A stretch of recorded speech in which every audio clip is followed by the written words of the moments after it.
What's happening? So, as I mentioned, this channel initially was about simulation and navigating the simulation, kind of a byproduct. This channel was created as a reaction or a response or a byproduct of having experienced reality attacks or dark reality attacks, and it just started that way. I was just talking about how things had transpired, as if once you learn how to manipulate and create reality, there's a dark force that attempts to move in and stop those that learn that ability. And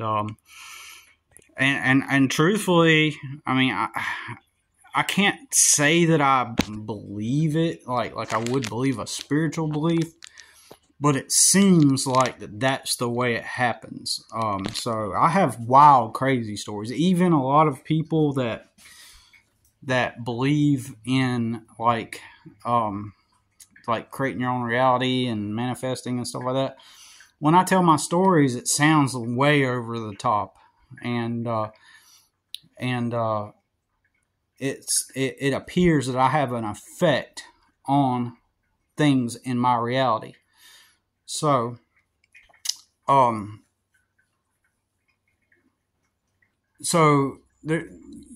I got to tell you this crazy story, right? So we're going to go meta, and just imagine that everything's just like this grid, this energetic grid,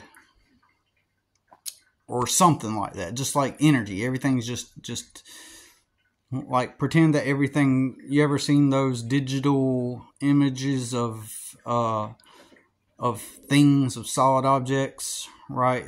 But they digitalize it and make it look like it's all made up of green lines, like on a matrix, on a plane or something like that. So, I mean, that's one way you can visualize it. But imagine that this condensed down, dense reality is a it is like a fluid place. It's not exactly solid, and so it's changeable. Like it's like you can change it. You can move the energy and manipulate it, and kind of like Minecraft. You know what I'm saying? Like you just build the world around you, kind of, but more intricate than that. Okay. But there's a dark force that once you become aware of it, it will become aware that we got one who can see, you know what I mean? And so it attacks you. But it's simple. It's simple. It attacks you the moment that you start creating things that are massive, right? If you get to a point where you're creating things that are massive, not even like on a grand, like worldwide scale, I'm talking about massive for yourself, right? And so, you know, I told a story recently on the live that I did, which I kind of think I messed up on that video because I approached it from the wrong framework, from the wrong lens. I was trying to do like a thought experiment, kind of, to describe what happened, and I don't want to really go into that right now because I believe the way I worded it kind of like distorted how I wanted to present it. So we're just gonna say that, you know, if we create reality, then what part of reality am I creating, right? What part? If you create your own reality, then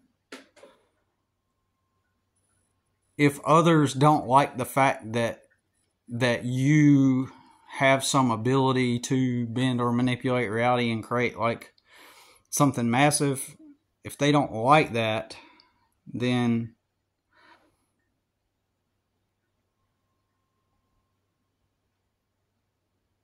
it seems like they're being contradictory. Like they don't, like, if you create reality, then that other person's also creating reality too, right?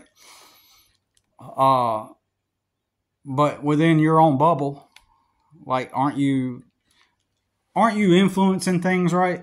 Aren't you like effectively creating your own world within worlds, right? I don't know how to explain it, but anyways, let me get into this. So I imagine like an energetic grid type of place, as an example, and what we see with our physical eyes is just a visual representation of data that we perceive as solid, and within that grid there are safe spaces. Okay, or this idea crossed my mind in the past. Like, I have a certain set of customers that have always been really good to me, really nice, really, really good people. And they are like, when I went to their property, I kind of, when I dive into the meta, the internal, it feels like that property is a safe space. And so imagine like the dark reality can't get into that space hardly, but it's hemorrhaging. What's the word? Hemorrhaging, I think is the right word. It's trying to push through that little pocket. That little pocket it can't get into, but occasionally it tries to squeeze through, and occasionally it gets in just a little bit, right? It's pushing through, and like a net, it can't get through it, but it wants to get through, and it tries to get through, and then it comes through. But and it can touch you just a little bit. So how would that manifest in the 3D if that were the case, right? So it would be in the 3D, you would experience as you're in this safe zone, and then all of a sudden, hornets from Yellow Jackets from in the ground from a hole come out, and they start stinging you. They're stinging your legs on your back, and then it managed to get through, but that's the limitation to what it can get through, right? It seems like that in the 3D, that's the way it would happen, but at an energetic level, it was like the creepy finger of the dark reality just got through for that brief moment. It's trying to like grab, but it can't. You know what I'm saying? And so that's the worst it can do. It can't like screw up your life in that little safe space in that bubble. For some reason, when I'm on that property, I've kind of played with fantasy scenarios, right? And that's one of them, right? And played around with that idea. And these people are really good to me, so they represent like the good side of reality. And so anyways, to some extent, the dark reality can see into there, but it can't get in, right? In certain other environments, for example, a government agency where everyone's just possessed by the dark reality, like a dark family court situation or a fraudulent child support case. In those pockets, it does have control. There's certain areas where they have control, and it's got more power in that area of the grid, of the matrix grid or whatever, right? But in the safe pocket, it can occasionally try to poke its head out or put its hand through, but it can't get in. And so, but it can watch. And so under this bush once, under this bush,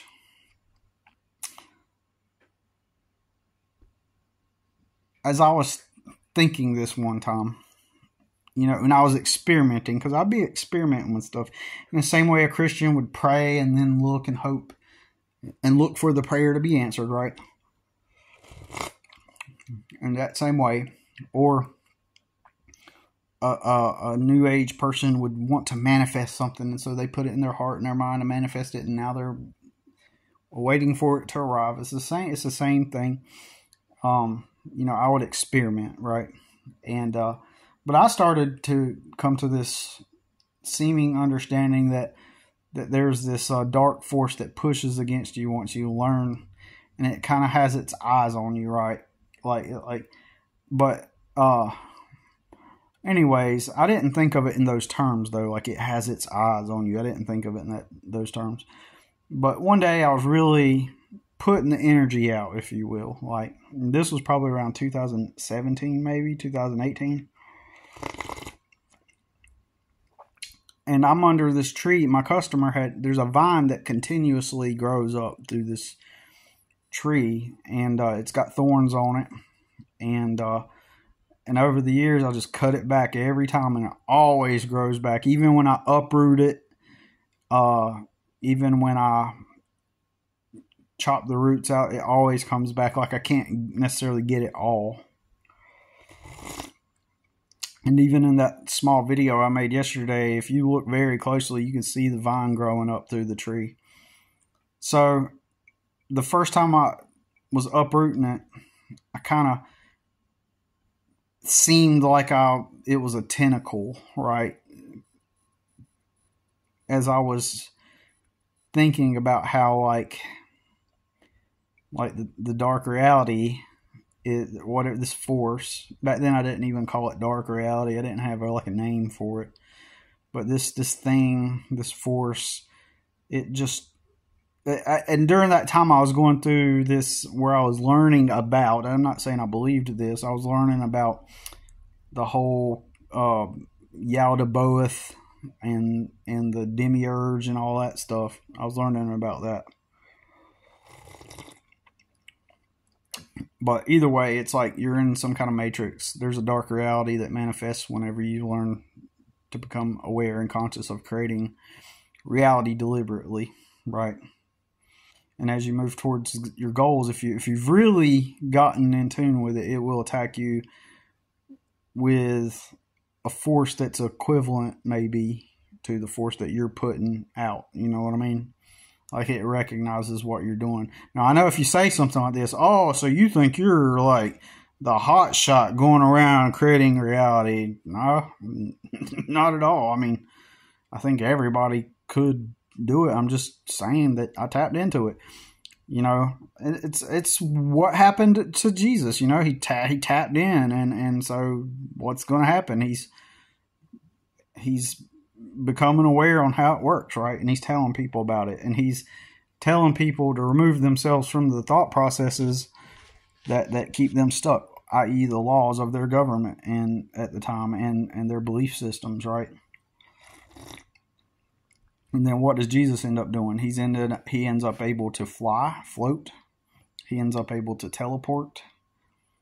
Appears to be able to heal people and stuff, right? And that's the way as much as I don't like to talk about Jesus and stuff, I always can identify that as as an example of someone that learned how to manipulate reality. He manifested stuff like the fish and stuff. So like he's able to go within the matrix, if you will, and harness and manipulate and bend matter and to create it and form it and shape it, right? It's literally what he did according to the story, right? Plus all the other supernatural stuff, right? So the dark reality attacked him and ultimately killed him, allegedly, right? That's the alleged story, is that eventually they killed him, right? And then allegedly rose back, according to the... I can't just... Anyways, but still, him as a person, he's someone that seems to have been able to manipulate and be in reality, right? So this tree, I'm thinking about the intentions I'm putting out there during this time, and the stuff about Yaldabaoth and all that stuff, and the demiurge is going through my head too. I remember at the time too, and then I'm thinking, well, some kind of dark force is there. Well, as I'm cutting that branch, I'm pulling up the roots of this thorny thing, And the way I cut it, as I'm cutting, I'm not doing this on purpose. I'm just randomly chopping. The roots, some of the roots have these nodes on them that when you chop them in half, or no. If I'm not, I may be mistaken. I'll have to revisit this to learn the details. The details aren't important, but still maintains what I'm trying to say, though. It's still consistent with what I'm trying to say. So the nodes, they look like eyeballs, right, on these roots. And they look like eyeballs. And I'm just like chopping them and stuff. And this could be me with my imagination playing around, because those of us who explore this, we can let our imagination get the best of us, but we're trying, right? But anyways, it's just kind of feels like, for some reason, I get the impression that this is it trying to seep through in this safe space. And it's looking at me like through this node. That's the feeling. Like, it's like, so I smash each of them. I cut them in half. I smash them, kind of as a symbolic ritual, right?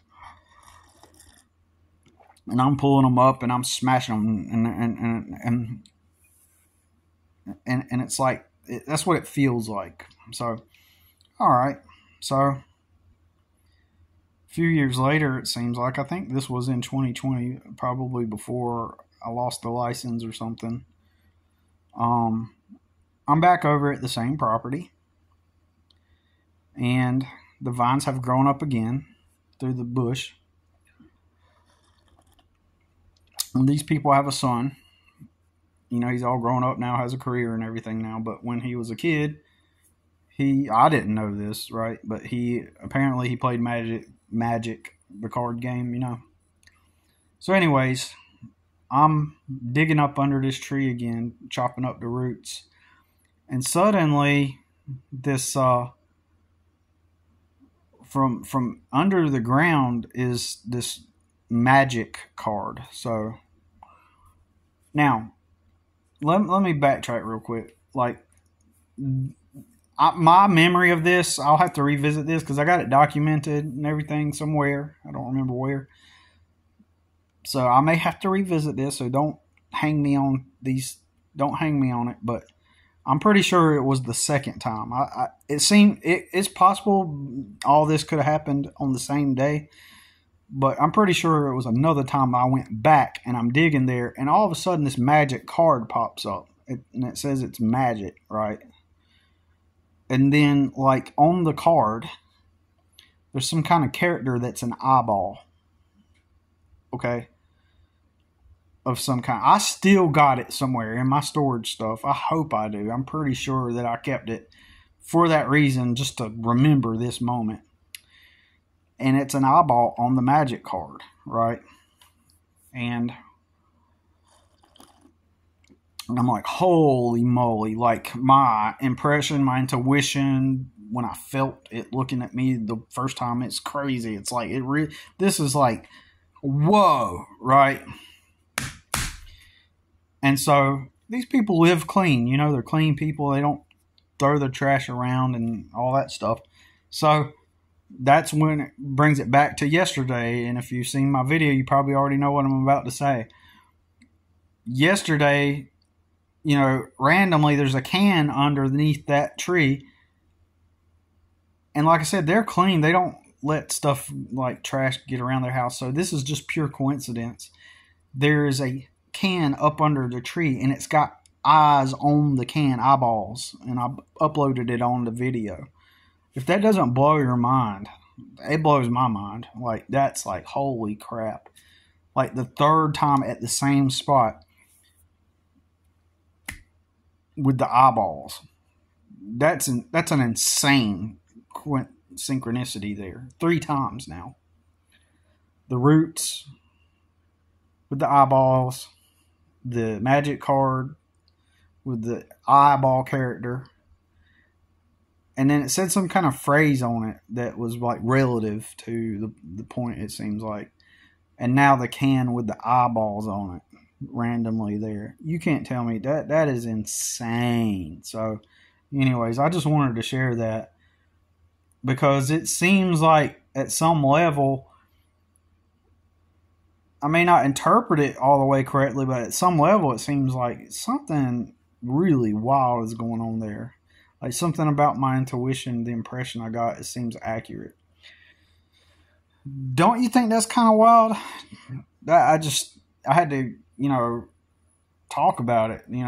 Lately I've been trying to shift my content to where I'm talking about starting business and help and educating people on reality in the 3D plane about like becoming free within the matrix, at the 3D level, basically. But this, I had to share this. It's crazy, right? All right, so tell me what you think. All right, peace.